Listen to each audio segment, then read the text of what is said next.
Hello, everybody. Welcome to a new episode of the Dissenter. I'm your host, Ricardo Lopes, and today I'm here for a second time with Dr. Stephen Sanderson. We've already had the conversation that I released back in July about several different aspects of sociology and sociobiology and principles of evolutionary theory applied to human society, religion, and so on and so forth. So, Dr. Sanderson, thank you again for taking the time to come on the show. You're very welcome. I'm pleased to be here. Okay, great. So, we've decided to talk again because last time we left some very interesting topics out of the conversation because we didn't have enough time to do that, and some of them I know that you explore in your work and you like to talk about. And I think that they are foundational for us to understand how human society is developed and their bases, like, for example, gender roles and where they come from. So my first question would be, what do you think is the first thing for people to know about, for them to understand what are the bases of gender roles?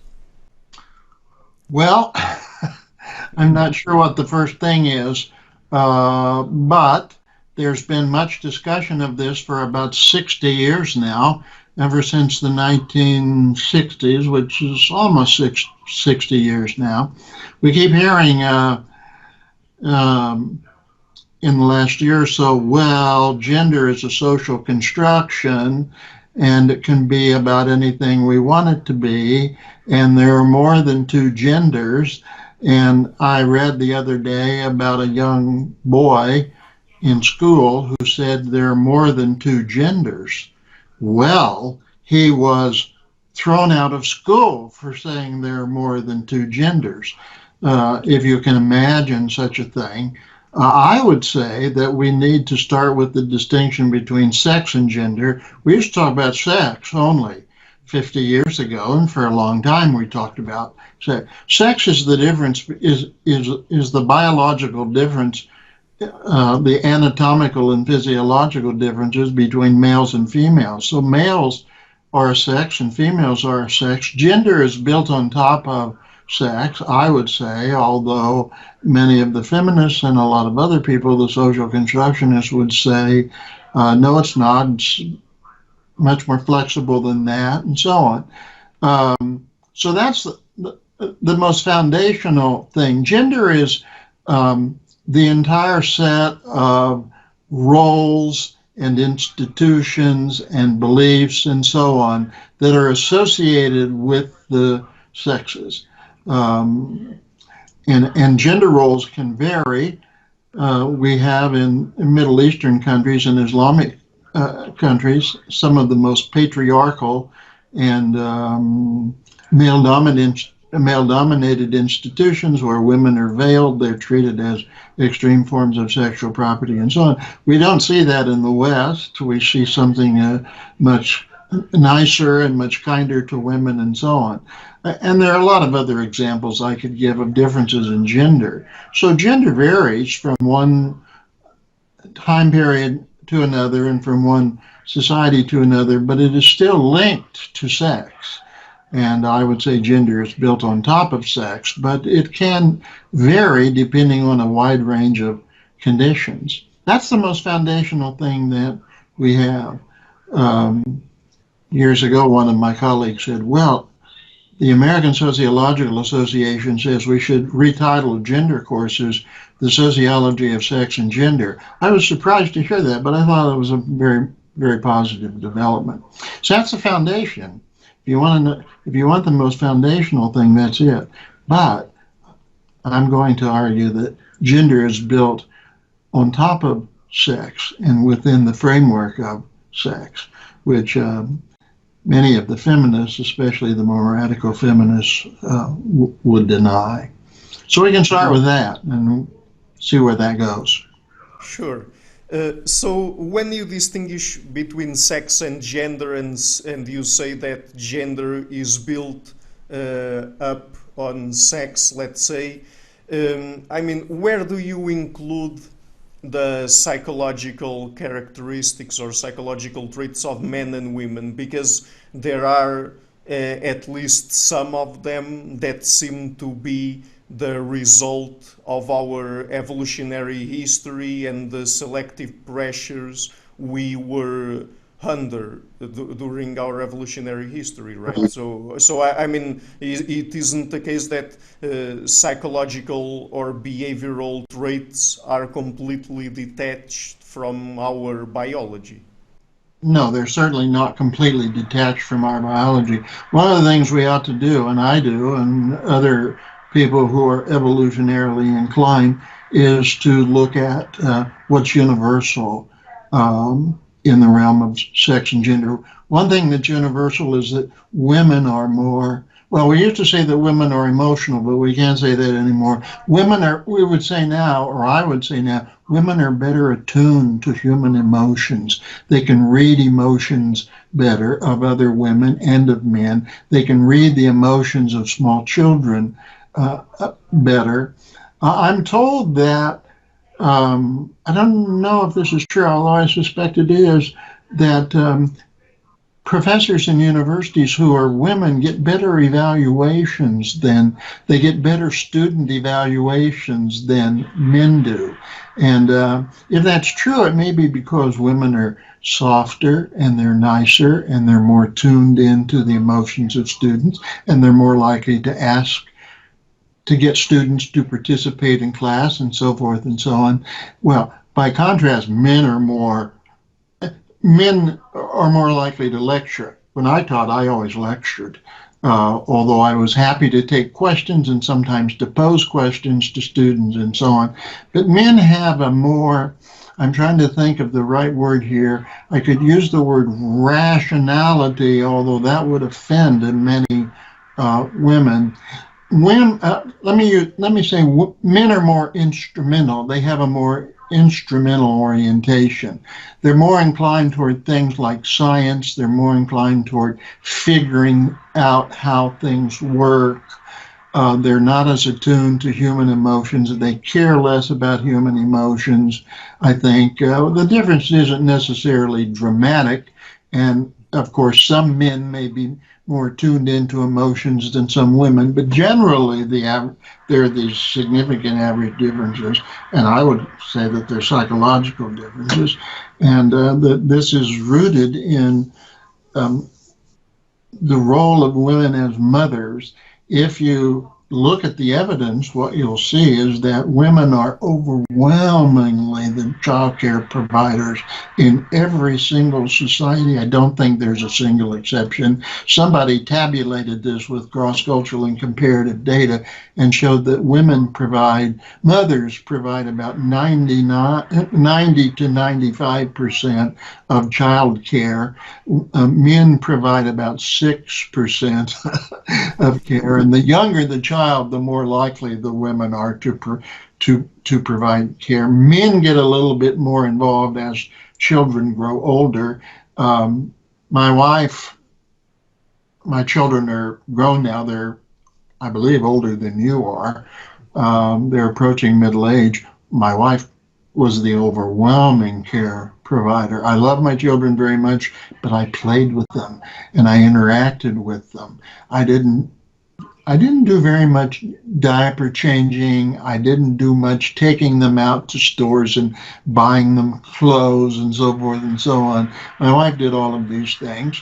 And I think this is true of women in general. Men haven't really stepped up very much, maybe a little bit, but they haven't stepped up very much in providing childcare. This is still overwhelmingly the situation with women.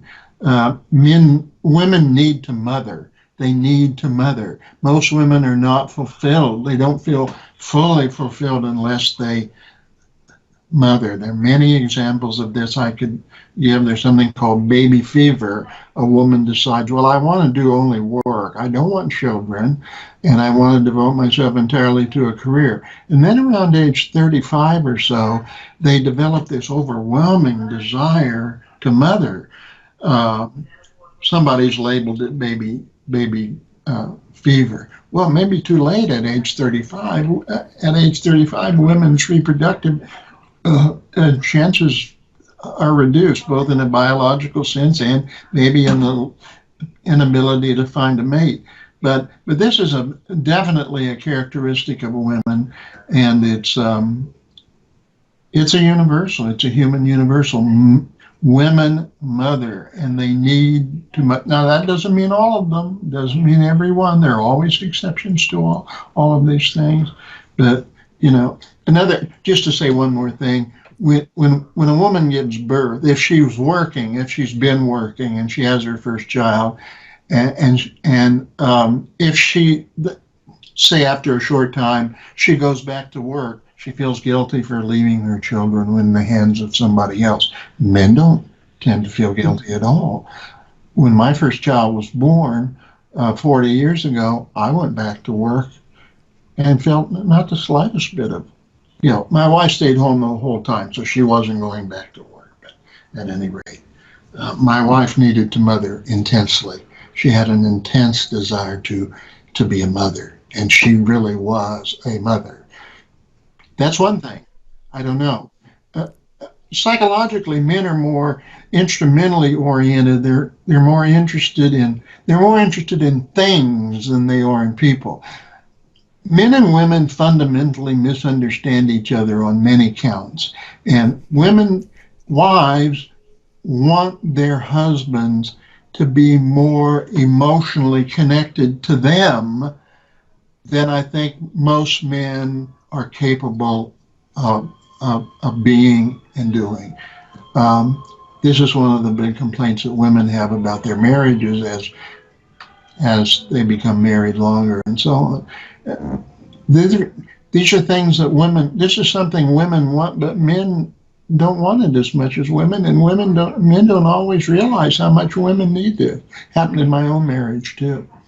So, just to go back to the psychological traits, I asked you about the distinction between sex and gender and how you understand it, because I guess that sometimes, particularly when we're talking about, for example, feminist scholars, they would basically say, or at least many of them, that all that has to do with psychology or behavior when it comes to the differences between men and women is socially constructed. So, they would say that gender is basically the entire set of psychological or behavioral traits of men and women. But, in that way, and since we have human universals and we have an evolutionary account of sex differences, it doesn't make sense to completely separate psychology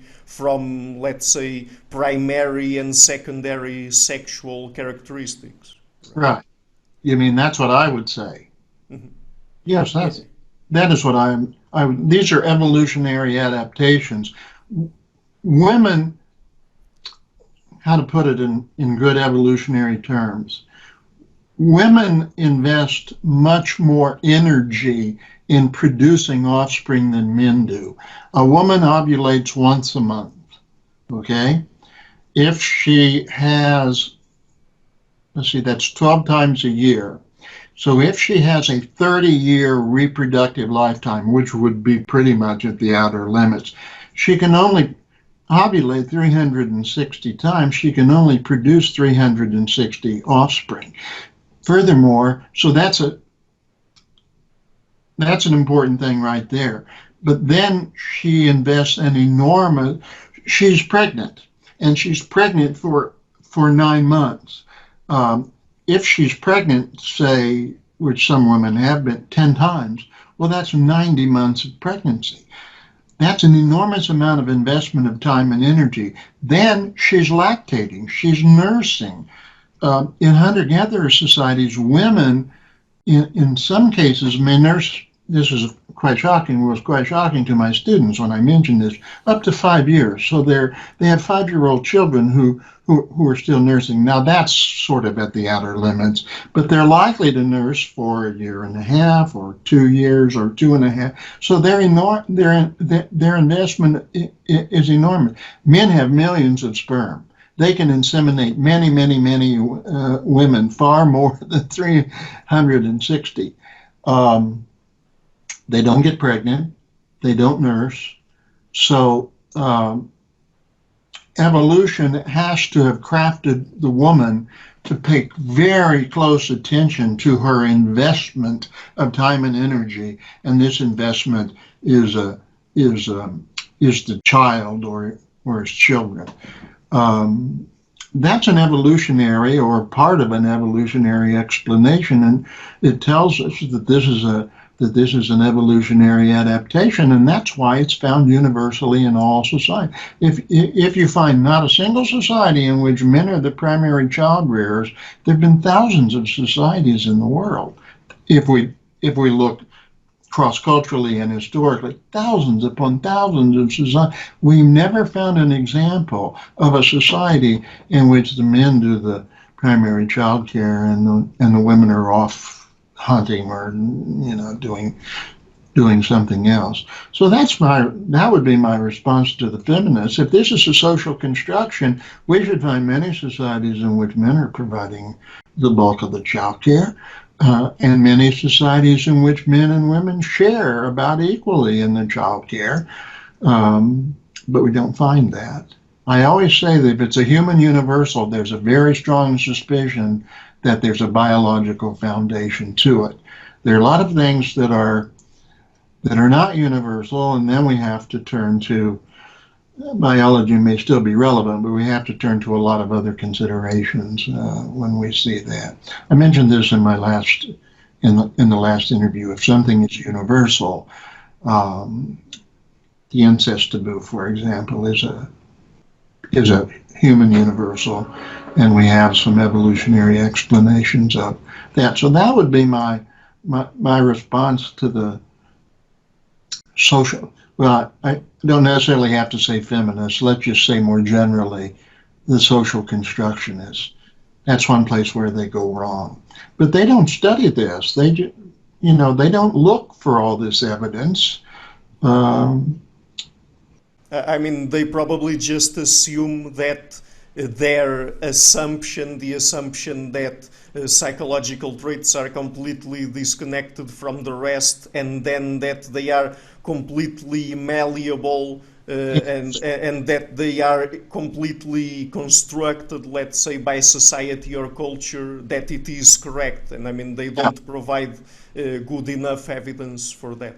Right. And they don't, the other thing is they don't tell us why these things would be prescribed by culture in the first place. If this is the way in which little girls and little boys are being socialized into their culture, then why is it that way rather than some other way? So they tend to think of culture as some sort of magical, free-floating thing that floats down from the sky on strings, or they trace it to the patriarchy and the history of Western civilization. Western civilization has certainly been patriarchal. All civilizations have been patriarchal and highly male-dominated. Another universal. I had a neighbor years and years ago, about 30 years ago, when I was living in a different house, and she brought this up with me. She wasn't a professor or a scholar or anything like that. She brought this up. Oh, little girls and little boys are just socialized. You know, the little boys, we give them the masculine toys. They like things like G.I. Joe and other kinds of things, and the little girls like frilly things and so forth. And so, well, my granddaughter just turned 7, and I've been interacting pretty intensively with her for about 4 years. She likes the frilly things. She said when she grows up, I want to be a teacher and a mother. My daughter had a second child recently who's now 2 years old. Oh, I just love being a mother. She said, maybe I should have another one. Well, she decided maybe she's 37 years old now, so she decided against it. But I just love being a mother. And her mother, she's a psychologist. She's a counseling psychologist, and she works about three-quarter time, and she's extremely busy. She said, I could quit the psychology. I could quit all that and just stay home full time, and I would be perfectly happy. Actually, she'd be happier because she wouldn't be so harried. She could relax more. But they need the money. If she makes more money than her husband, and I think if she stopped working, they would have a tough time. But if she would quit if she could. So and probably a lot of women would quit if they could, and some do. Some do. So the social constructionists, the problem with the social constructionists in regard to all of the things that they talk about, have no understanding of human nature. They avoid reading anything about it, and they avoid studying anything about it. They know very little about biology. I've talked to some sociologists whose understanding of biology is so horrible that if they were to write a little essay for me, if they were my student, if they were a freshman student and they wrote a biological essay, it'd be an F. It'd be worse than an F. I had a colleague, an extremely smart guy, who thought birds were mammals. He was giving a talk, and I was sitting next to him, and he said, "Birds and other mammals." And I whispered to him, "Birds and mammals. Birds are not mammals." Now, who with a PhD degree would think birds are mammals? Birds lay eggs. Mammals have live births, and so forth and so on. This is the kind of primitive understanding that many social scientists have. The psychologists do better, though. They're better trained in the biological nature of humans, which is why we have evolutionary psychology, and why psychologists are much more inclined toward evolutionary explanations than sociologists are. So I haven't seen a pure social constructionist explanation that I thought ever made the slightest bit of sense. My neighbor, I was telling you about my neighbor 30 some years ago. Oh, little boys and little girls are socialized. I said, but we didn't socialize our children that way. My son was immediately drawn toward, violent things, G.I. Joe, monsters. My daughter didn't have the slightest. We didn't encourage them any. We just let them go. Oh, well, she said they pick it up from their friends. Well, but then you have to explain why their friends are that way, and their friends' friends are that way, and so on. So this is my take on it. Mm-hmm. Right. And I mean, even when there are other things that we have to consider apart from biology, like, for example, ecology or the ecological conditions people live in, I mean, it's not that people can understand people's behavior just by looking at the environment. They also have to try to understand, okay, so we've evolved in a certain way. What happens? What are the ways by which our brains process different kinds of information having to do with different aspects of our environment, and what happens when, for example, one aspect of the environment in a given place functions in a certain way and in another way, like, for example, I don't know, having more or less access to resources, the types of resources that people have access to, sex ratios, and so on and so forth. There's a sociologist, a woman by the name of Ray Lesser Blumberg, quite a good sociologist. She's very much interested in gender. She says that the key to the status of women, and she's very comparative and cross-cultural. She's unusual for a sociologist, and she knows a lot of the data and the literature very well. She said the key to the status of women is how much they control economic resources. You mentioned resources. The more they control economic resources, the higher their status tends to be. If they control few or no economic resources, then resources are obviously in the hands of the other sex, and resources are obviously in the hands of men. They have little bargaining power. They have little negotiating power. The societies that have been the most male-dominated and patriarchal were the agrarian civilizations of the past. And in those societies, women controlled very few resources. Men tended to monopolize the resources, and that is why or at least one of the main reasons why they were so male-dominated and patriarchal. What's happened since the Industrial Revolution? What's happened in the last 50 or 60 years?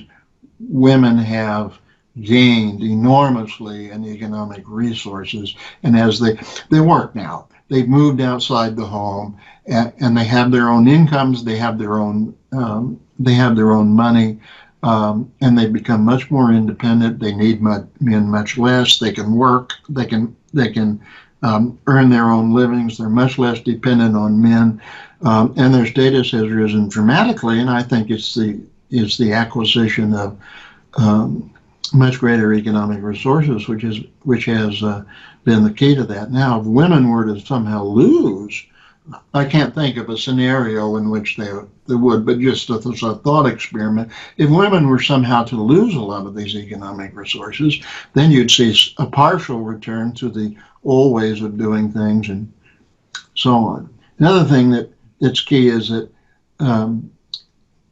if you go back 75 years or 100 years, it was almost impossible for married women with small children to work.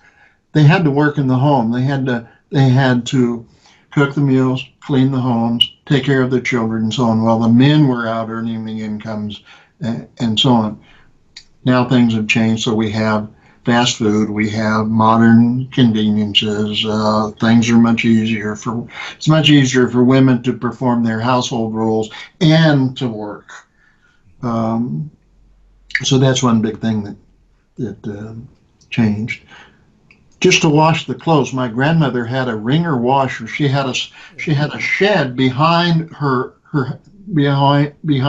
house, and that was the washing shed. And she had an old wringer washer, so you had to scrub the clothes, and then they were all wet, so you had to run them through the wringer and so forth and so on. Then there were no automatic washers or automatic dryers, and then she would take clothespins and go out and hang them on the line. Then she had to go take them down. Then she had to iron them. There wasn't any permanent press or anything like that.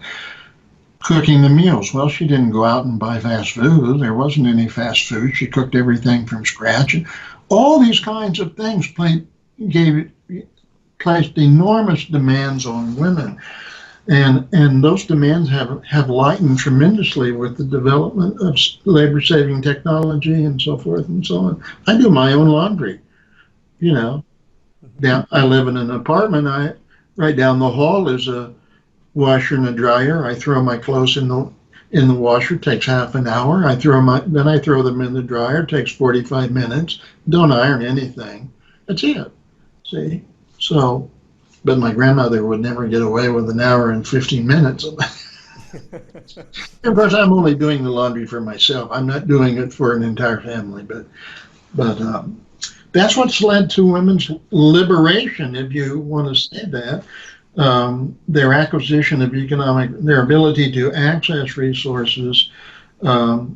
And this is one of the reasons also why you see many, many, many more single parent families. I was just looking at some of the data a little while ago. You see in many modern societies, 30 or 40% or even more, sometimes 50% of families are single parent families. And most of those are headed by females. Some are headed by males, but most of them are headed by females. Women don't need men. They don't need us the way they used to. Those fifth. Too bad, I think. But this has been a dramatic change in our society, and it's affected gender roles very, very much. So these are some of the other things. I like to call them the socio-ecological conditions. They're economic, but they're also political and cultural and ecological and so on. So gender has a certain malleability, but there are limits to this malleability. Mm-hmm.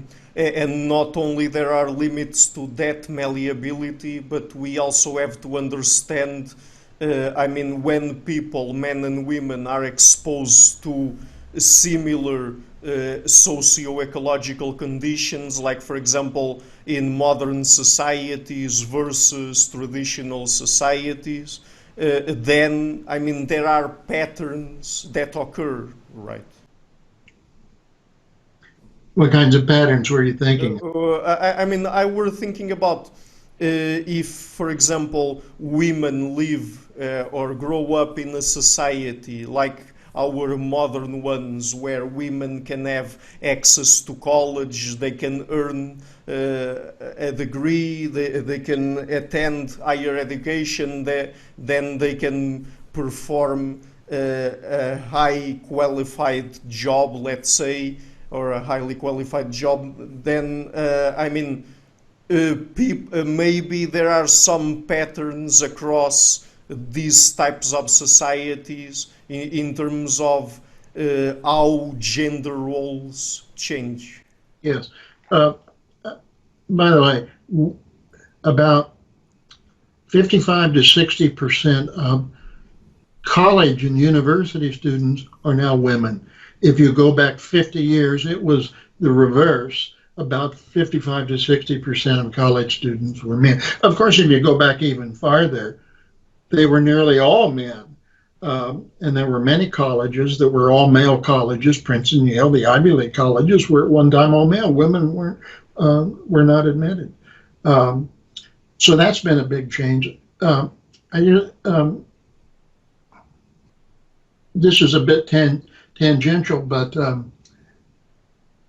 women tend to choose occupations, even though they may be highly educated, even though they may have university degrees, they will still frequently choose lower status jobs than men will, because many of those jobs are more compatible with childcare. And this is one of the reasons women make less money than men. So this idea that women make only 72% of what men make for the same work, the problem with that is they're not exactly doing the same work. They're doing more part-time work. Even when they work full-time, they tend to work fewer hours per week, and they tend to choose jobs that are more compatible with childcare. See, my daughter works Monday, Wednesday, Friday. She works Monday, Wednesday, Friday. She doesn't work Tuesdays and Thursdays. And she sets it up that way so she has more time with her children. She puts them in daycare. The older daughter's now in school, but she puts the younger child in daycare Monday, Wednesday, Friday, but then she's home with them on all day on Tuesdays and Thursdays. Here's an interesting fact, and squeeze this in. A lot of people have looked at this wage difference, the wage inequality between men and women. The key to that is motherhood. The key to that difference is motherhood. If somebody sat down and took young people 27 to 33 years of age who were unmarried and who had no children, and they found that women earned 98% of what men earned. So when women become mothers, everything changes. And so this is one of the reasons why when you total everything up, women may only be earning 72% or 75% or whatever it happens to be now. But this is all dismissed. This is all unknown. So we still hear everybody saying, the media, uh, all these people are saying, oh, women still only earn 72% of what men earn. But they don't know the literature. They don't know the reasons why. They think it's discrimination against women. It isn't discrimination against women. It's the different kinds of choices that women make, um, largely in with respect to their role as mothers and to their tremendous interest in motherhood. If the situation was reversed, if it was men who had the interest in fatherhood and women went off to work and didn't feel guilty about leaving their children, then men would earn 72% of what the women were earning. This doesn't mean that there's absolutely no gender discrimination, but it does mean that there isn't nearly as much as is supposed. Mm-hmm. This is a key thing. This is a key thing, which is not widely understood. Mm-hmm. And since we're also talking about relationships between men and women and how they establish families and so on, there's another very interesting human universal, or I guess it is a human universal. I don't think there's any society that people have studied that don't have any form of this that has to do with marriage. So all human societies that we've studied have some sort of or another of marriage, and Yes. there are different marriage systems. But I guess that 85 or more than 86% of societies have been polygamous. Is that correct? Yes. Yes, that's just about the number. This is based on uh, cross-cultural evidence put together by anthropologists looking at hunter-gatherer, horticultural, pastoral, agrarian. No modern industrial society is polygynous. Polygyny went out. Well, it went out in Western society hundreds and hundreds and hundreds of years ago. But no modern industrial society any longer has polygyny. But polygyny is widespread in pre-industrial societies. When men are able to do so, and it's largely a question of their status, how high their status is, and how much in the way of resources they control, they'll take on more than one wife. So yes, you have the number right. It's just about 85%. What's the opposite of polygyny? Polyandry. A woman takes on two or more husbands. About 1% or less than 1% of the world's societies are polyandrous. Polyandrous societies don't work very well in terms of the marital relations, because usually what happens is a woman marries several brothers. Well, there's all kinds of conflict that goes on between the brothers over sexual access to the wife, and the oldest brother tends to monopolize the wife. The younger brothers become very, very unhappy and very dissatisfied, and often they leave and they go work for wages somewhere. They go into the military or they go into a monastery or something like that. So we say there is conflict between co-wives in polygynous marriages, but not as much as there is between co-husbands in polyandrous marriages. Polyandry is rare, and it is limited to, as far as we know, a very special set of circumstances. So it happens in Tibet, for yes, example, right? Tibet parts. It's mostly and almost exclusively in South Asia, in parts of India, Nepal, and Tibet are all of the classic cases. One explanation is that a lot of these societies live at very high altitudes, maybe 12,000, 14,000, 15,000 feet. It's very difficult for agriculture. So land isn't very productive. If you divide inheritance among, say there are four brothers, if you divide inheritance among the brothers, then each brother has a fourth of the land. Well, you can't survive on a fourth of the land, so all the brothers inherit collectively.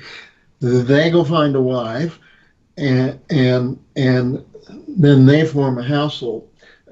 In polyandrous societies, usually only about half of the marriages are polyandrous. There's still monogamous marriages, polygynous marriages, and so on. What if there's only one brother? What if there's only one male offspring? Well, then he can marry monogamously or polygynously. And there's something called polygynandry, which is really a kind of group marriage in which two or more men are married to two or more women. Things get very, very messy and very, very complicated. Why polygyny? Men like sexual variety. They like sex with many, many women. And they like sex with young women. And so in a polygynous marriage, a man may marry just one woman, and then he adds women as he gets older, and maybe ends up with 5 wives or something like that. The wives get progressively younger. He takes on more wives, and they tend to be younger. So he may have a 30-year-old wife, a 27-year-old wife, a 20, an 18-year-old wife, and so on. So this is another reason to say that there are fundamental differences in sexuality between men and women. Otherwise, you wouldn't find such a skewed pattern in which there's so much polygyny and so little polyandry. I could talk about that for 3 days. Yes, I imagine. A lot of reading and a lot of research on that, and it's extremely interesting. In the ancient civilizations, a man might have dozens of wives or hundreds of wives, depending on his status. Among the ancient Incas, there was a graded hierarchy in which the lower a man was in the ruling class, the fewer wives he had.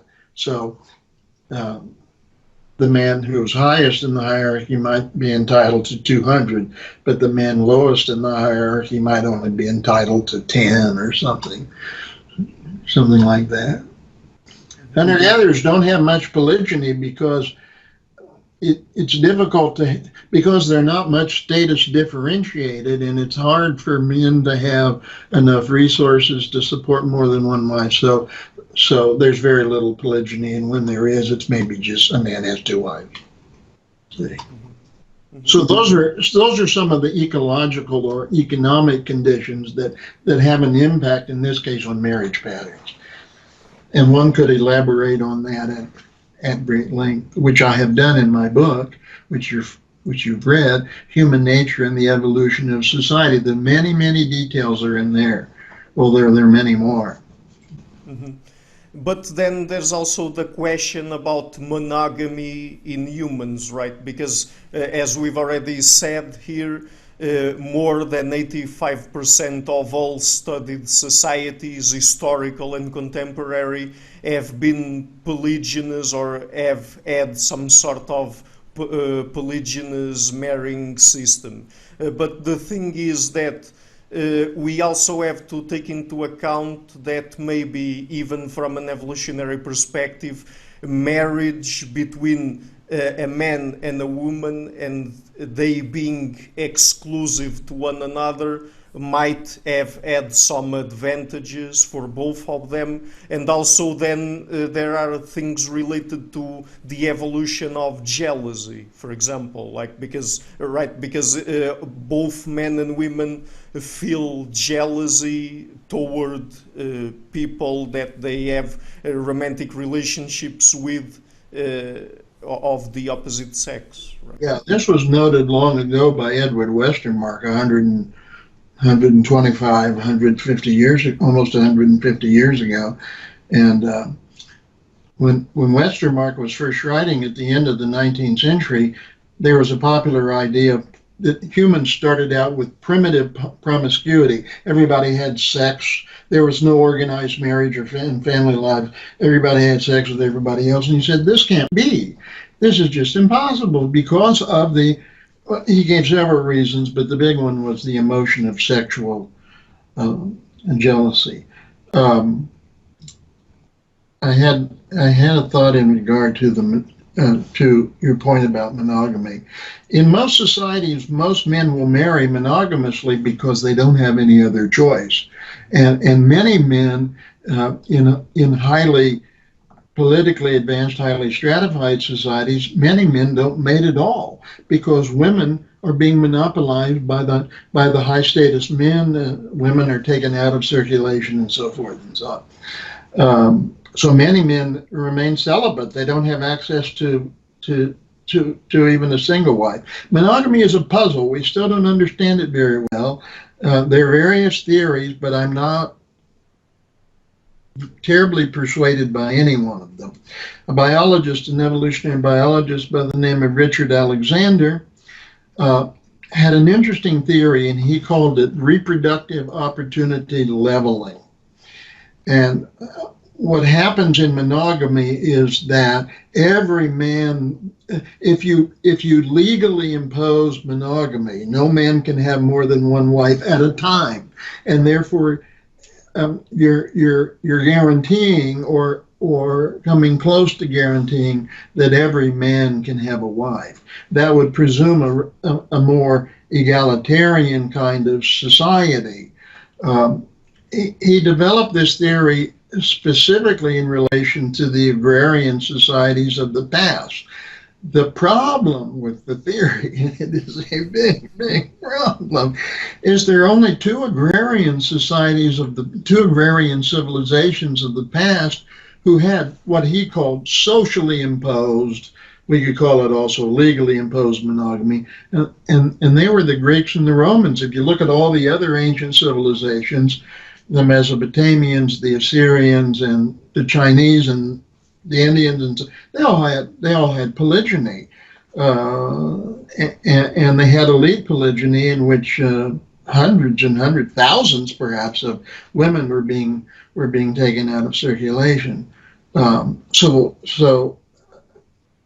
it won't work. That explanation won't work for agrarian societies if you've only got two, the Greeks and the Romans, out of hundreds or thousands, which are economically constituted in that way. I once favored that explanation, but I didn't have a very good grasp. There's another explanation, well, there's several actually, some of which I'm not even very clear on. Why is monogamy the exclusive, socially imposed monogamy, the exclusive practice in modern in modern industrialized societies? We have a unique form of marriage in modern industrial societies that we call companionate marriage. And this is not much found in non-industrial or pre-industrial society. This means that in a marriage, there's a love bond, a love tie between a man and a woman. There's romantic love is the primary basis of marriage, and that's something that only emerged in the last 200 or 300 years at the most. And this presumes a lifelong tie.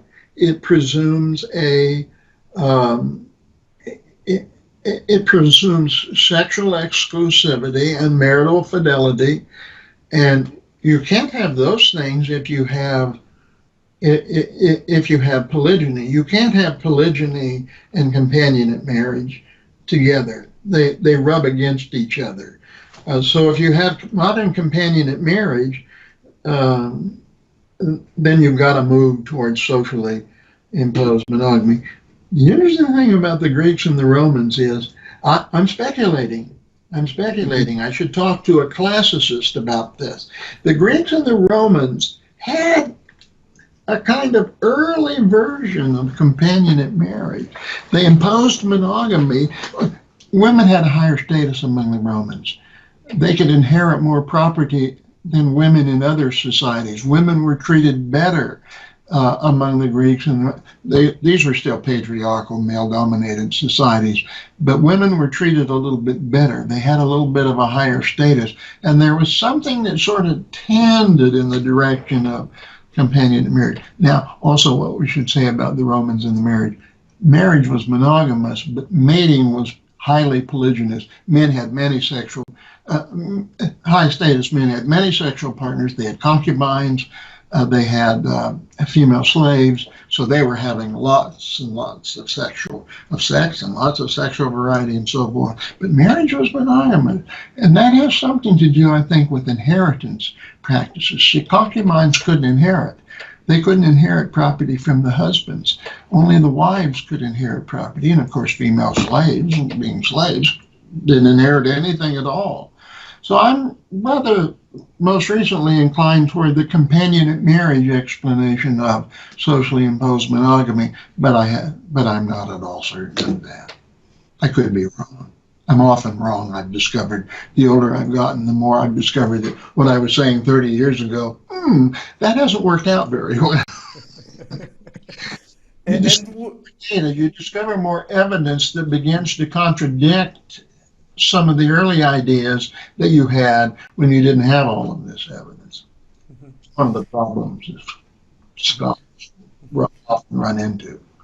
Sure. And since you refer to the fact that, for example, in Roman society, there were women of higher status that really had more resources, I mean, do you think, or would you associate socially imposed monogamy with a situation where women are able to acquire higher status in society? I mean, do you think that that could serve the interests of women in any way?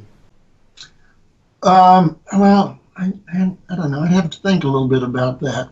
If you look at societies in Africa, polygyny is universal in Africa. All African societies permit polygyny. By the way, we ought to make a distinction between a society that permits polygyny and simply saying a society is polygynous. If you say a society is polygynous, people might get the idea that all of the men, or nearly all of the men, were marrying polygynously, which is really an impossibility. But still today, African societies, almost all of them, permit polygyny, but some women leave the,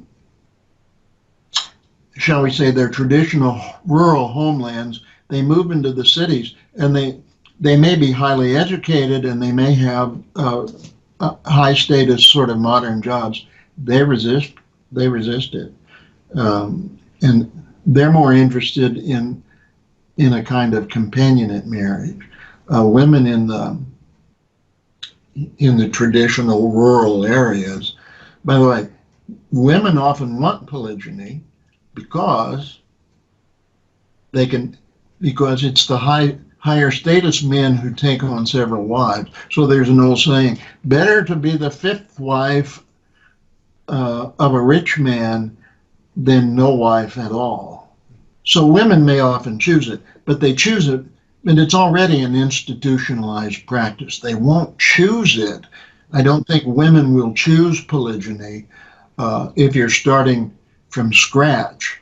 And if you ask women, what would you prefer? I think most women would prefer monogamy, other things being equal. But if they can marry a rich man who can devote a lot of resources to them and to their offspring, that's a critical element, then they'll likely prefer to be the wife of a fifth man, the fifth wife of a rich man, rather than the only wife of a poor man. Only wife of a poor man, or no wife at all. How would monogamy benefit the woman of high status who moves into the modern sector of the society and has a modern sector job? Well, it may serve her interest in that she wants a more companionate kind of relationship. I'm speculating. But most people, in regard to a lot of these things, most people are speculating. So I tend to say that more often now than I did 30 years ago because I've discovered, hey, I got a lot of things wrong 30 years ago. Now I have to correct myself. Yeah, but I think that's the true mark of a scientist, I Yes, guess. that's right. That's right. Some things you can nail down, like 85% of societies at a cross-cultural level are permit polygyny. Polyandry is rare. I haven't gotten those things wrong, but those are descriptive things. They're easier to get right. Um, they're not theoretical explanations. Yeah, I once favored certain theoretical perspectives and certain theoretical arguments that I've rejected now, and in fact strongly rejected, mainly because I've encountered new data, more information that contradicts what I said earlier. And maybe, I don't know, as we get older, we become slightly more open and receptive to different points of view. So let me just ask you this, because please correct me if I'm wrong, but earlier when you were referring to romantic love, I think that you said that it was a 200 to 300-year-old idea. So basically that it was very recent from an evolutionary perspective and also from a cultural perspective, I guess. The, But the romantic love is a modern thing? Is that what you're saying? yes, I was trying to ask you if that was what you were alluding to. Well, sort of. I would say that romantic love seems to be, it may be universal. There are a couple of guys 20, 25 years ago wrote an article about this, and they concluded that romantic love was universal or nearly universal. Take, for example, the movie Dances with Wolves, that famous movie. Well, this woman loses her husband and she's distraught and she decides to commit suicide and so on. She's saved by Mr. Dances with Wolves, and well, she falls in love with him and he falls in love with her and so on. So there's romantic love there. What we should say is that romantic love as the basis of marriage, as the reason for marriage, is modern. In earlier societies, romantic love isn't really the basis for marriage. The basis for marriage is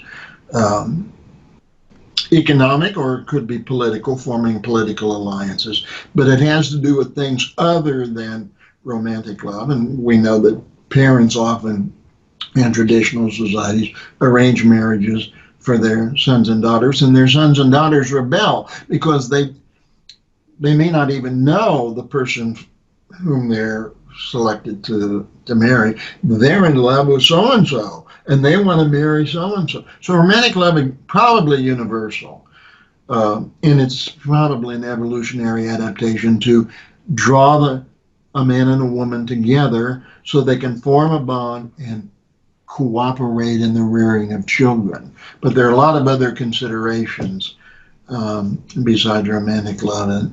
And romantic love as the basis for modern companionate marriage. That's modern. I would say companionate marriage is modern. Romantic love may be universal, but companionate marriage is pretty modern. Yes, because there are certain features of what we nowadays associate with romantic love, like, for example, a lifelong marriage relationship that maybe doesn't go along with our biological tendencies. Because I've had on the show, for example, Helen Fisher, and she talks about how those symptoms that we have, let's say, when we are in love, they last for a while, but not for that long. You're exactly right. This is a very big thing. This is why there's so much marital conflict, marital separation, divorce, and so on and so forth in modern societies. I've been listening to some albums. My CD player is broken, so I've been buying some new CDs and playing them in my car as I drive around. I swear to God, I played a half a dozen. I swear to God, almost every song is about romantic love, and it's about how you love someone, but she doesn't love you back, or she doesn't even know that you love her, or you have a mate or a wife who's unfaithful and she leaves you and she abandons you and so forth and so on.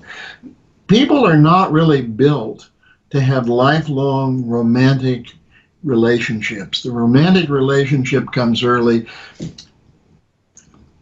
It might be Helen Fisher who says, the average duration is about 4 years. Mm-hmm. Yes. Does that sound right to you? I think it's Helen Fisher or someone says that. Yeah, and I think that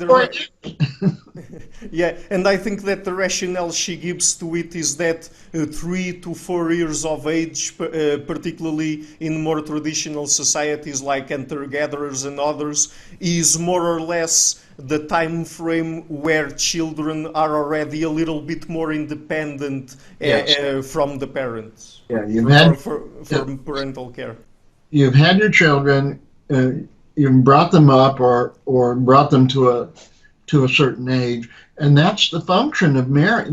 The function of marriage, the social function of marriage and of emotional attachments that create marital bonds is to bring up children. It's reproductive, and of course this then is evolutionary. You marry, you have children, you're promoting your inclusive fitness or your reproductive interests and so forth. So this is what marriage is really all about. So, but if you base it on romantic love, if that's the key, I'm in love with this guy and I must have him, or I'm in love with this woman and I must have her, and if I marry her and she leaves me for this is the worst thing for a man, and in all these love songs, there's enormous emotional pain being associated with. In particular, I think, there's more emotional pain for men whose wives or mates have left them than there is for women whose husbands have left them. I'm not sure that's true, but I sort of get that impression. It's enormous. I've been left, more than once. It's extremely painful. But I can say in my last marriage, which lasted 27 years, I lost interest after a certain time. I just really lost interest.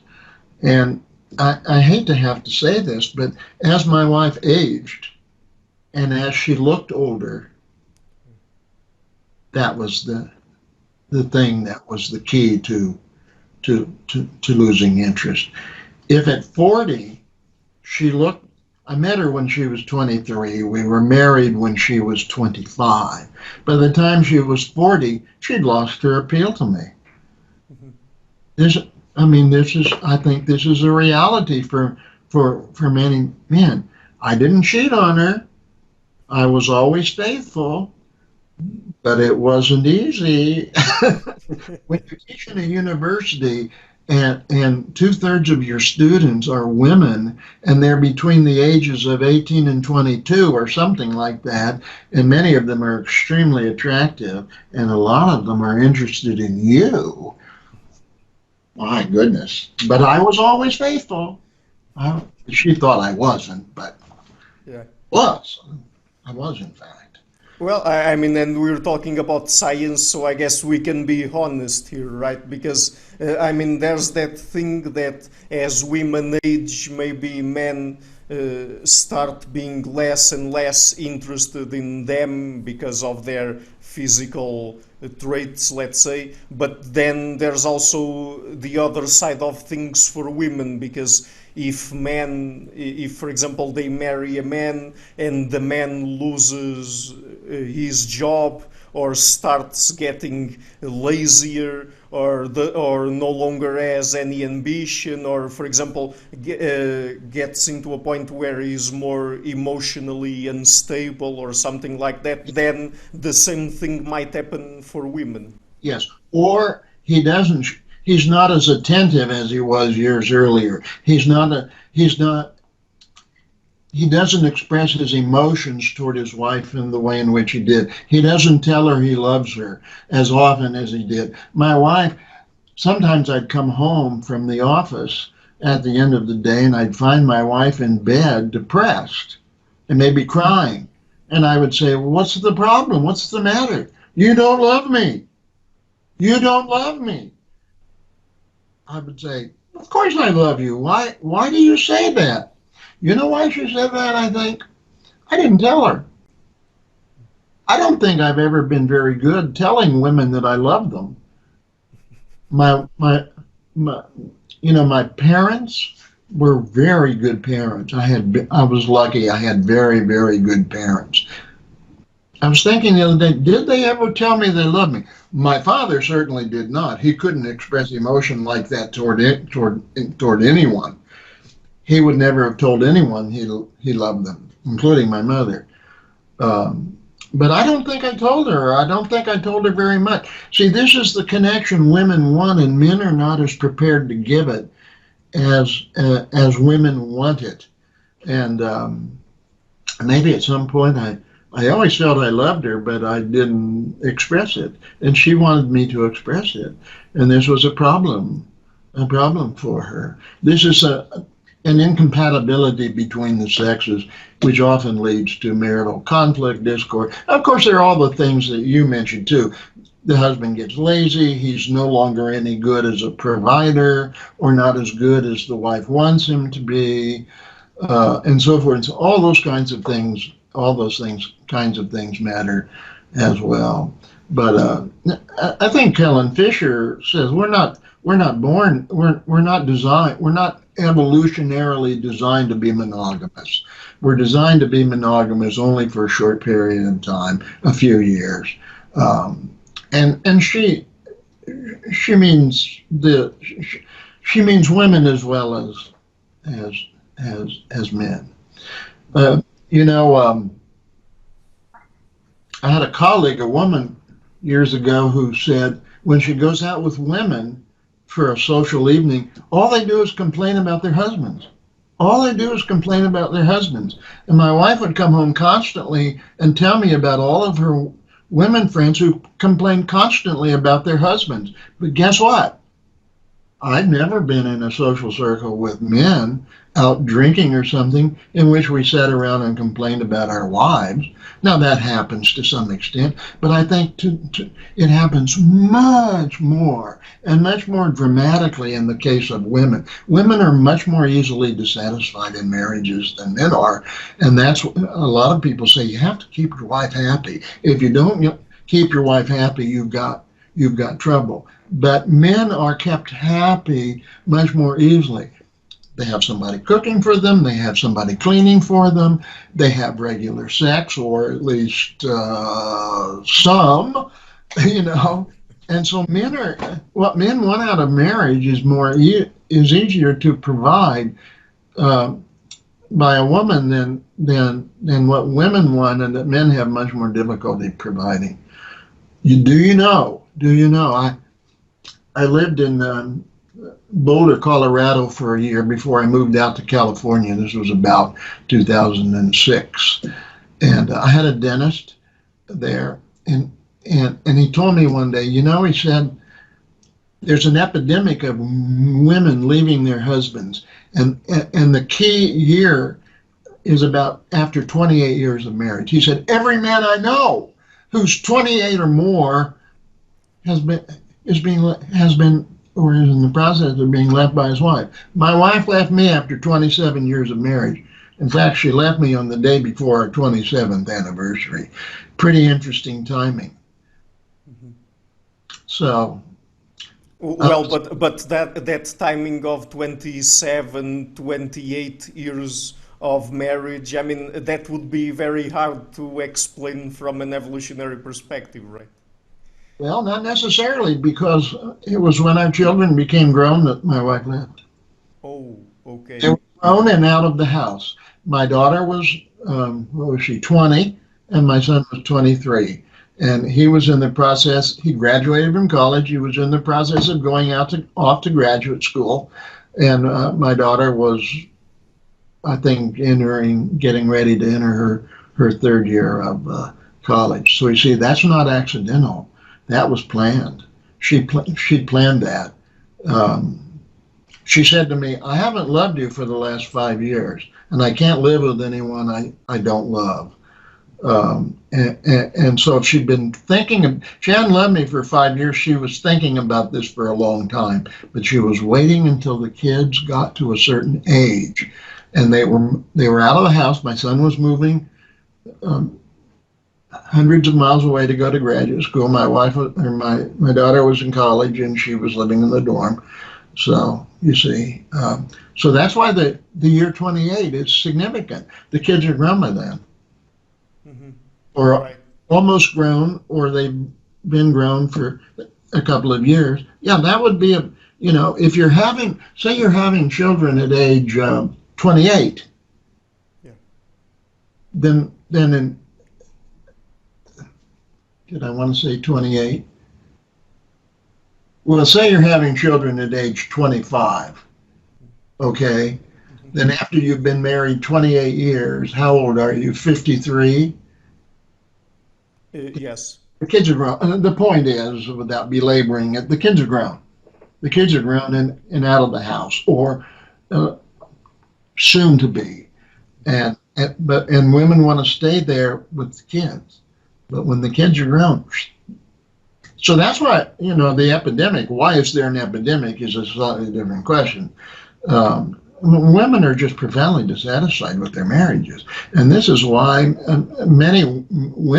this is why there's so many single parent families that are mostly headed by women. They don't want to be married. I asked a woman, are you married? God, no. She says, why would I want, you don't have a husband? Why would I want one of those? She said to me. Well, many women feel that way. And many women who do marry later on decide that they don't any longer be married. Women, I think men remarry more often than women do. I never remarried. My wife lives with her cousin. Hmm. Hmm. Yes, I understand. No, So, I never remarried. I've never. You know why? The women at my age are too old for me. I can be honest in saying that. I'm 73, almost 74 next month, but I'd still like a woman who's about 30. But no 30-year-old woman is interested in a man. If I was a rich man, a few women might, but I'm not. I'm a man of average means. So I'm not attracted to women who are my age. 50 would be the absolute outer limit, and it would have to be an unusually attractive 50-year-old woman. So this is just, and I'm not unusual. I'm not particularly unusual, although a lot of men will marry a lot of older men will marry a woman of their own age, but I won't. Well, she'd have to be very special. She'd have to be very special. I'm never marrying again because my wife got half my money, and it was hundreds of thousands of dollars. It was $400,000. I'm $400,000 poorer than I was. Now, what if I have to split that? And then I'm down to 200,000. No way. Never, ever marry again. mhm. I'll be dead before I'd be interested in marrying. Yeah, I guess that nowadays in, sorry? Are you married? If I No, no, no. I've never been married. stay the way you are. Yeah, I guess that nowadays in more modern societies, let's say, marriages involve a huge lot of resources. This is true. Yeah. Years ago, men about to get married they had bachelor parties night before the night before the wedding. Well, this was their last fling at looking at other women, you see, looking at sexy, attractive women who showed up and came out of cakes and so on at the bachelor parties and so on. When I was young, in the 1950s and 1960s, comedians on television complained constantly of their wives. They complained constantly. Jokes about wives were extremely common. There was a funny guy named Rodney Dangerfield, and he would say, "Take my wife, please." Well, you can't say a thing like that. No comedian could say a thing like that now. A woman could say that about her husband and get away with it. But a man, oh my God, misogyny, hostility toward women and so on. Men complained about their wives because they felt constrained by their wives. Well, we better move on to some other topic. Perhaps you probably have other questions about other topics. Yeah. I mean, we've already talked about a lot of different things here today. Let us perhaps just explore one last topic that has to do with parenthood. We've already talked about marriages. Let's now talk a little bit about, how people decide how many children they should have, and if they should invest, for example, more in boys or girls. Because maybe people or most people wouldn't like to hear about this phenomenon, but there's the Trivers-Willard hypothesis, right? I'm not sure if it applies in all societies, but I know that there are at least a few of them out there where it functions well, to explain, like, for example, why people prefer to have boys or girls when they are of different status in the same societies, and I think it also has to do with sex ratio in that given society. Is that correct? Mm-hmm. Yeah, it does have to do with that. But the first things you said, I think, are more interesting to me, and they're more pertinent. Yeah, Trivers-Willard. The Trivers-Willard hypothesis says that they started out applying it only to animals. They didn't really think about it in terms of humans. Females in good condition will have more males, and females in poor condition will have more females. And when they said good condition, with respect to animals, they meant health. They meant in healthy condition. Why should that be? And in fact, they do. That's what happens. So there's your sex ratio thing. So it's been shown again and again that the healthier female will produce more males. Why? Because it's harder to produce a male. In some ways, males are the weaker sex. They take up more resources and so forth and so on. It's more difficult to produce a male. Male fetuses are spontaneously aborted more often than female fetuses. They're more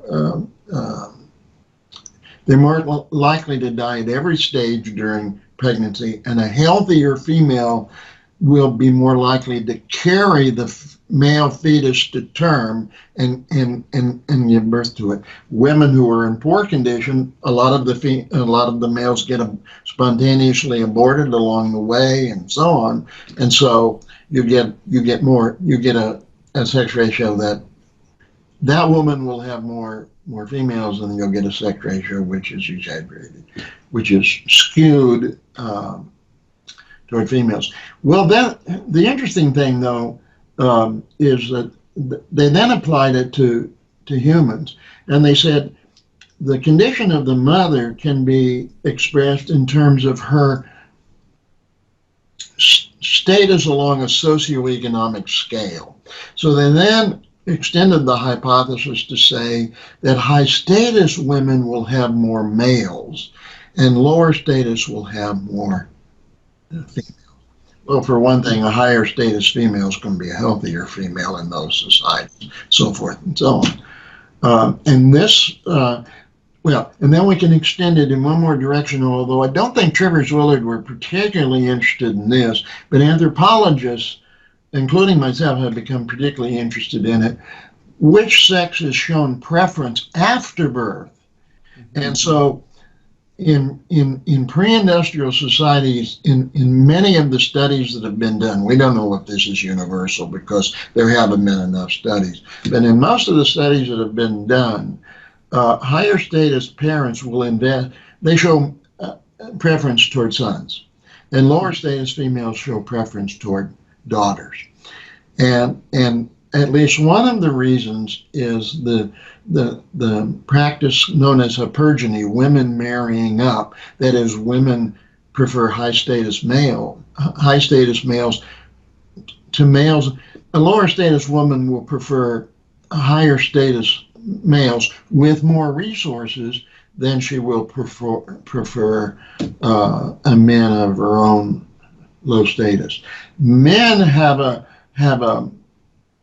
often have a desire for lower status women, lower status females who are particularly attractive and so on. So you get a situation called hypergamy where women tend to marry up and men will tend to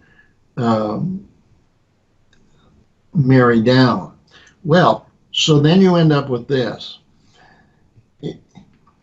In families of higher social status, the sons have better marital and reproductive prospects than the females. The sons have better marital and reproductive prospects than the daughters. So there'll be a son preference rather than a son preference over a daughter preference. It's not absolute, so that only sons are preferred and daughters aren't desired at all.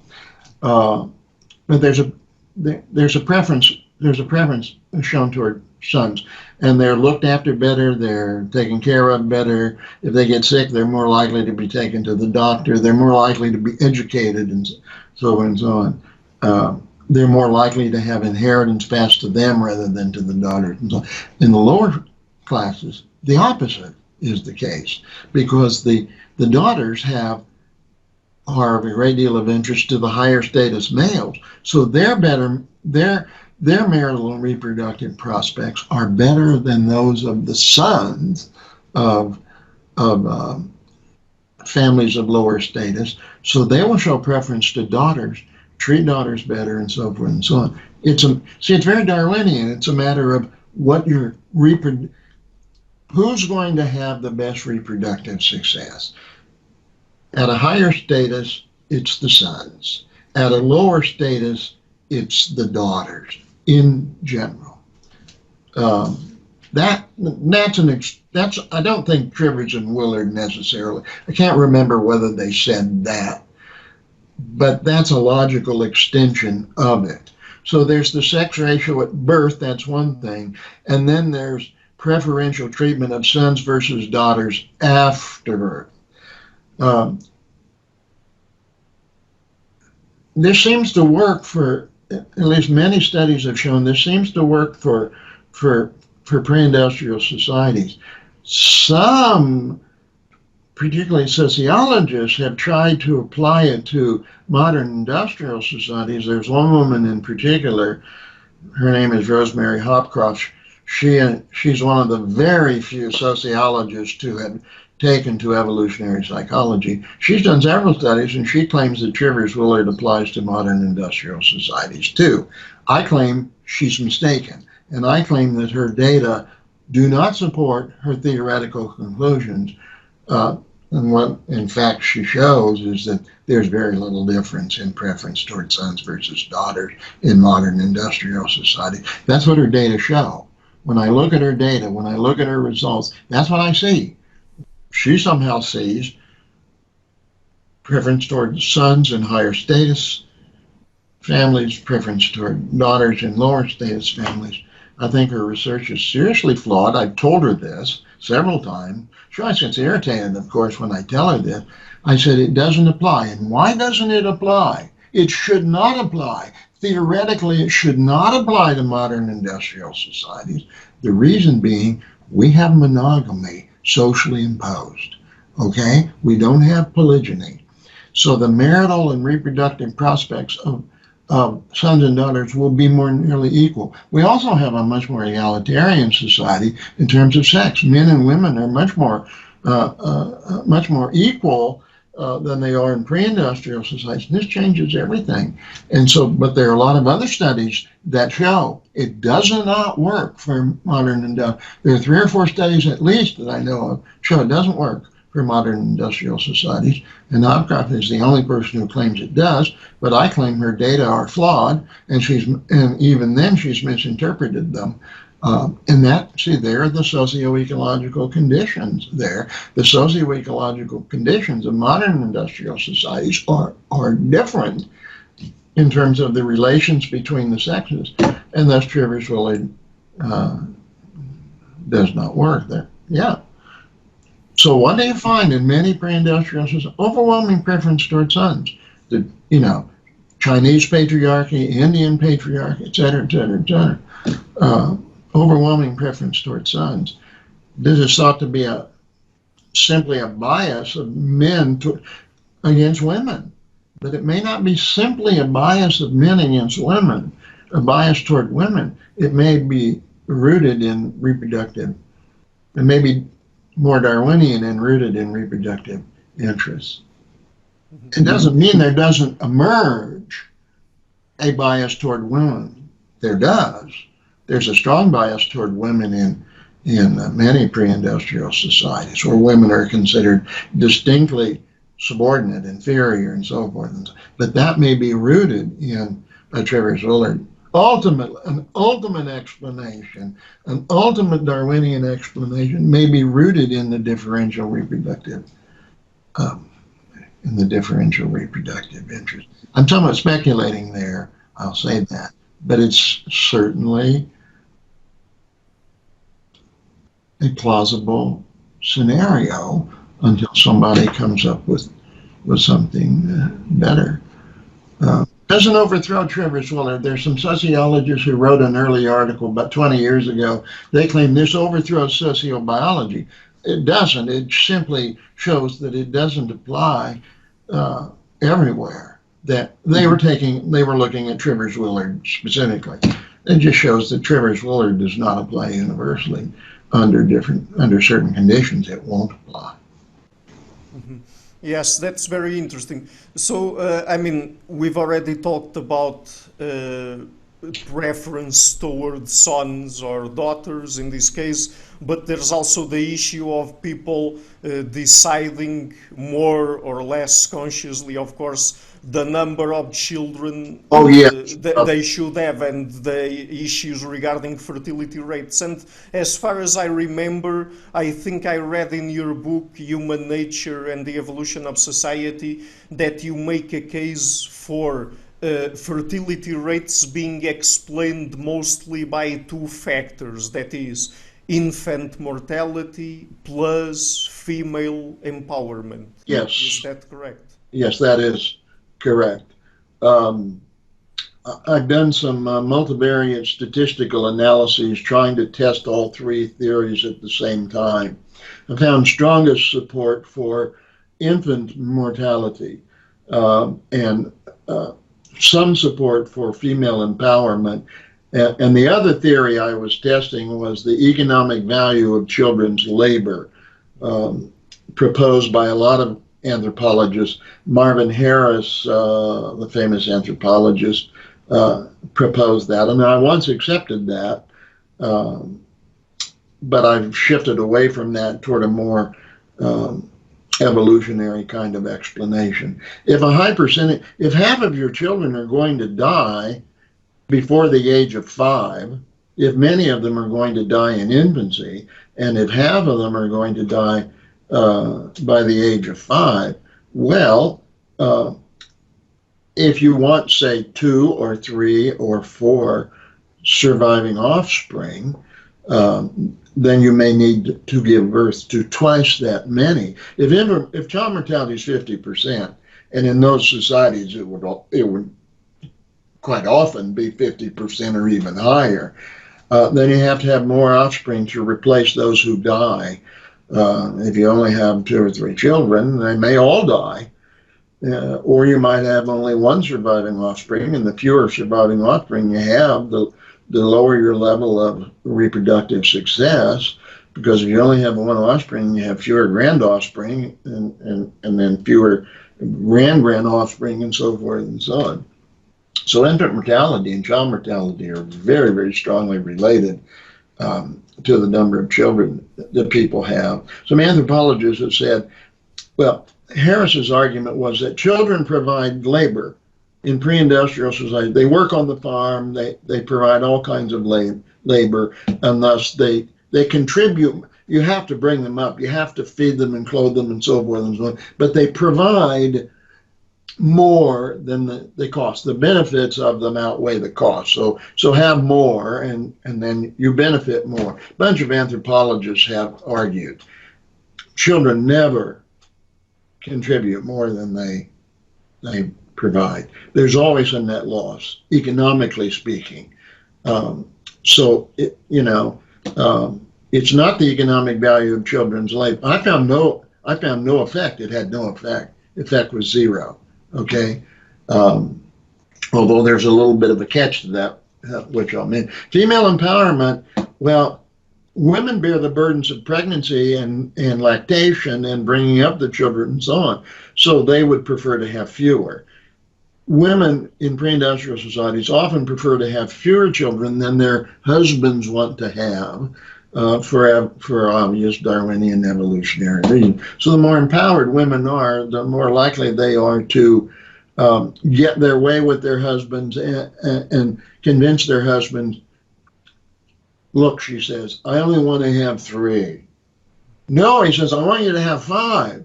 But she's got enough power. She may have enough power to negotiate the number of children down. So that's the way I think female empowerment works. The economic value of children's labor, we can change that into the economic cost of children. So in modern industrial societies, children are very costly. They're very costly.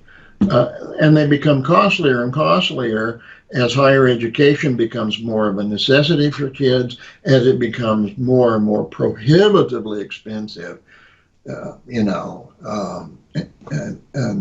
Parents often contribute at least some of that. Children go into a lot of debt and so on, but parents provide at least some. So children are definitely big economic liabilities in modern industrial societies. Hence, people are not going to have as many as they would have in pre-industrial societies. My parents had 2, a daughter and a son. And by the way, they said, we wanted one of each. We wanted one of each. So about son versus daughter preference, they wanted one of each. They got one of each. I have a sister, but I don't have any brothers. Okay. And my wife and I had one of each. Children are economic liabilities, big economic liability. I would have had half a dozen. I love children. I adore them. I would have had half a dozen. Maybe. If I was a wealthy man, had a big house, could have a nanny, all those things to look after the children, and I had enough resources to provide for them and so on, I could have had more than 2. My wife's middle brother had 2 sons, but my wife's older brother had 3, and he was a rich doctor. See, he had more resources to devote to. Now, that may not be an accident. So the economic side of it comes into play, but it's not the economic value of children's labor in pre-industrial societies. It's the high economic cost of children in modern industrial societies. Now there's another wrinkle. Well, and this gets back to the sort of related to the female empowerment thing. We've evolved into extremely narcissistic, egotistical societies, in wealthy societies in which one can have enormous material possessions.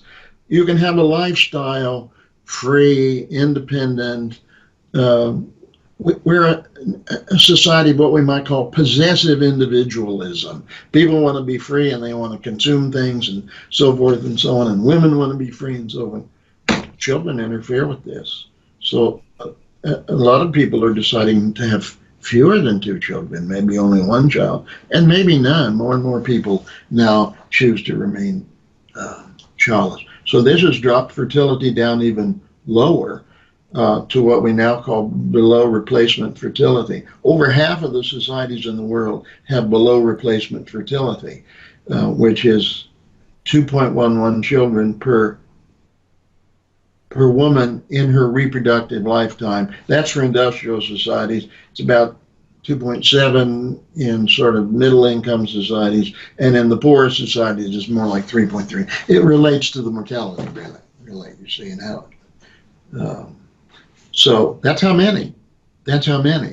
Now, also, of course, you have to consider whether people have birth control, whether they're willing to use birth control. Catholics never used to use birth control, but now they do. Over half of them, most of them do. Well, but when it comes to Oh, go ahead. yeah, when it comes to birth control, we at least have to exclude that factor from an ultimate explanation. Yes, that's right. That would be approximate. That would be approximate, unique kind of explanation. Yeah. In other words, it's not necessarily a big factor, but you can't rule it out as having no importance. It's often said that people in really poor societies, particularly African societies, they don't know about birth control. They're not aware of it. Well, I don't know how much that is true. I'm not sure, given the spread of so much modern information and modern medicine and so on, you would think they would have heard of it. But do they have access to it? Can they afford to buy it? Well, not necessarily. I don't know. I haven't really looked into that side of it. I'm not a demographer, so my interest in that don't go on and on and on forever. But how many children? Yeah, how many children? But, if the average couple had 6 children, on a say the average income in a modern industrial society, they'd go bankrupt. They couldn't support them. And what would they do? What would they do with 6 children if they had 6 children? Sell them into slavery? People did that at one time in the history of the world. They couldn't support all of their children. They'd adopt them out, or in some instances, they actually did sell their children they could not support. They did actually, in some cases, sell them into slavery. So I've had students who were critical of sociobiology said, well, we should find, and I've seen PhD sociologists say, well, then what we should find is that people would produce as many offspring as they could. So a family would have 10 or 12, but they're not taking into consideration the need to rear that many and all of the costs they go into.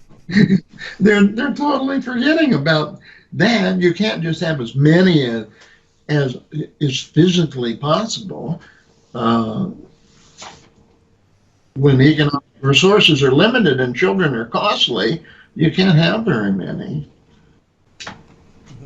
But isn't it interesting that in modern societies it seems to be the lower status people that sometimes, I'm not saying that that's always the case, but many times it's the lower status people that have more children? I'm not sure that's true any longer. It was true at one time. Um, but I'm not sure that's true any longer. Um, Status and reproductive success. We know that in pre-industrial societies, status and reproductive success are very highly correlated. Uh, Higher status people have more resources. Wealthy men have far more resources and so on. So they have far more reproductive success. But I'm not so sure. There's a debate that goes on about modern industrial societies.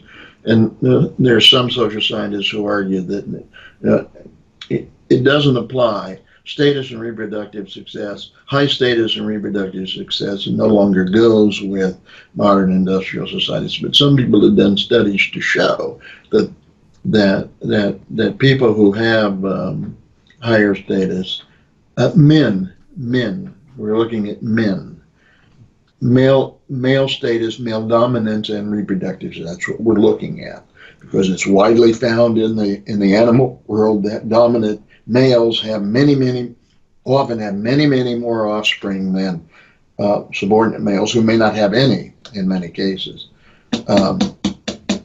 Situation is a little different with women, but some studies do show that high status males will have slightly more offspring than lower status males, although the difference isn't very large.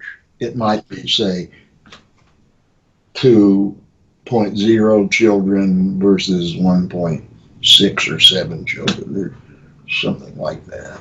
So I'm not sure about that. I hold off on that. I won't even, well, okay, never mind. I just stopped there. Okay, so I mean, I guess I've already gone through the main topics that I have here to explore today. I mean, we've already talked about gender and sex, gender roles, about marriage systems, mating systems, about parenthood and how many children to have, and if we should invest more in sons or daughters according to the circumstances. So, I mean, is there any other topic related to this that you think would be worth also talking about today, or could we end here? I just mentioned one. In modern. Oh, by the way, here just a very brief point. As women have become more equal with men, as their status has risen in modern industrial societies, one would expect that gender role stereotypes would be eliminated, not necessarily eliminated, but would be reduced. And guess what the data show? The opposite is the case. In modern industrial societies, sexual stereotypes are actually stronger than they are well, I should say over the last 50 years or over the last 60 years, sexual stereotypes have actually become stronger, not weaker. Now that is counterintuitive. That isn't something that you would predict. You would predict that they've gone in the other direction. And this is true of women as well as men. Now, what was the other question I was going to answer? Occupational segregation. There's tremendous occupational segregation, so that women like working with people. Men like working with things. If you look at physically demanding work, if a man,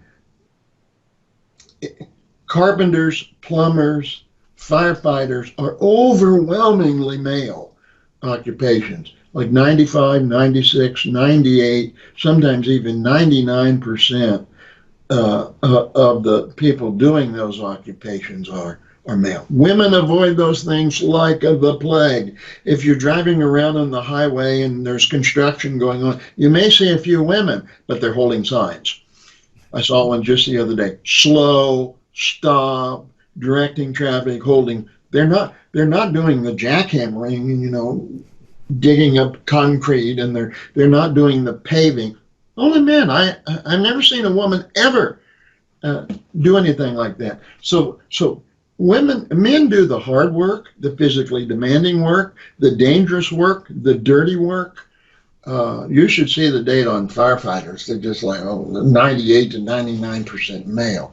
It's too physically demanding for women, and women don't like it. They avoid it like the plague. Some women try to do it, but they usually fail. They can't pass the tests that they need to.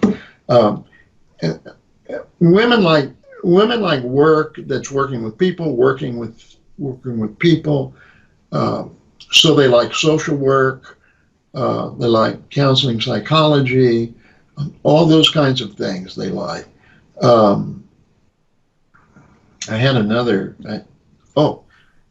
We know Sweden and the Scandinavian societies are the most gender egalitarian. Women, they're the societies in the modern world where women have the most status. Well, recently, the Swedes decided, well, to improve things even more for women, we have to expand daycare, right? So I think they created new daycare centers. And guess what happened? Everyone who applied was a woman. And so the new daycare centers became, the people who worked there, 99% of them were women. Why would that be? Well, we know, we answered it right at the beginning, the orientation of women toward motherhood, small children, et cetera, et cetera, et cetera. So it sort of backfired on them. The men avoided that like the plague, and it's the women who wanted it. So, the woman who was the editor of my book, Human Nature and the Evolution of Society, where I discuss some of these things. Oh no, she said, the reason all these blue collar, physically demanding jobs like carpenter and road paver and plumber and so on, it's discrimination against women. It's all discrimination against women. I didn't argue with her. She didn't publish my book. I don't want to antagonize her, so I didn't say very much. I just said at the beginning, women don't like work that's dirty. They don't like work that's physically demanding. They don't particularly like work that's outside the home or outside a building. They don't like men like these things. Men like these things. She thought it was all discrimination against women. I would have, I didn't want to push it, but I could have asked her the question, would you want to do that kind of work? Would you want to go be a road paver? That asphalt is hot. It's extremely hot. That work is extremely dirty. It's physically demanding. It's more dangerous than a lot of other. Would you want to be a firefighter?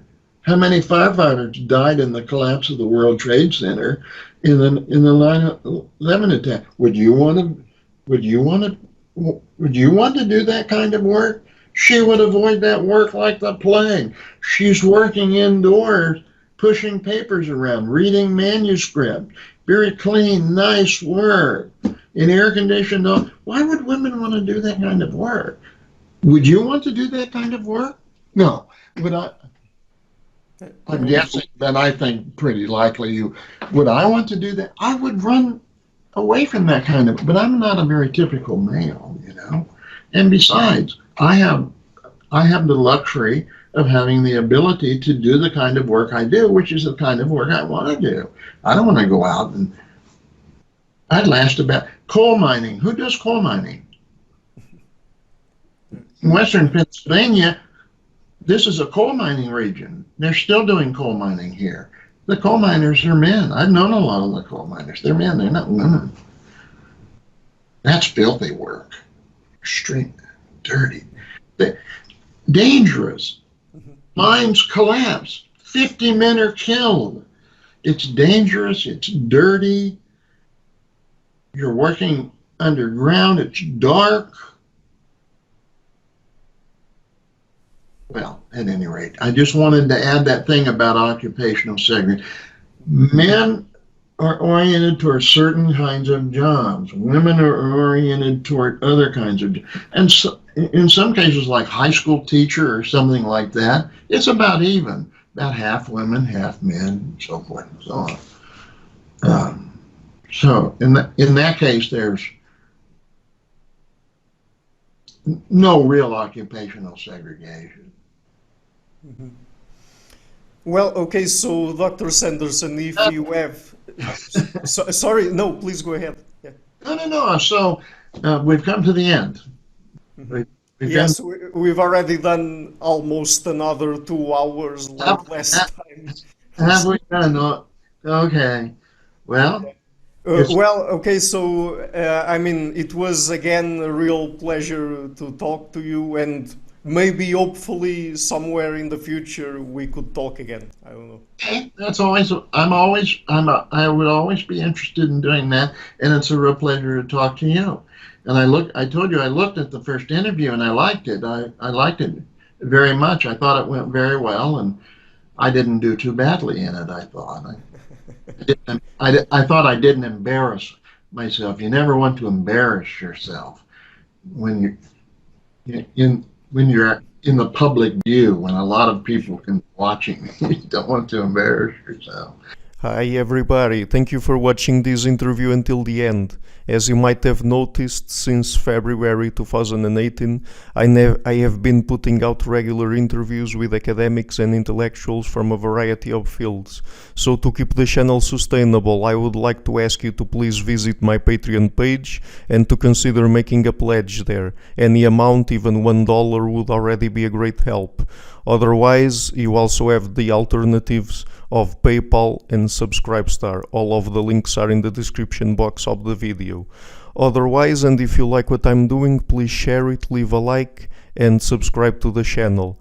I would also like to give a huge thank you to my patrons Karen Litske, Anne Blanchett, Perelga Larsen, Lau Guerrero, Chantel Gelinas, Francis Ford, Hans Frederick Sunda, Brian Rivera, Lucas Stafiniak, Sergio Condriano, Iana Henninen, Ricardo Vladimiro, Craig Healy, John Connors, Adam Castle, Vega Guidi, Olaf Alex, Jonathan Wiesel, David Diaz, Anian Kata, Dr. Jerry Mueller, Herbert Gintis, Rutger Voss, and Bo Weingart, and my 3 producers, Isar Weber, Rosie, and Jim Frank. Thank you for all.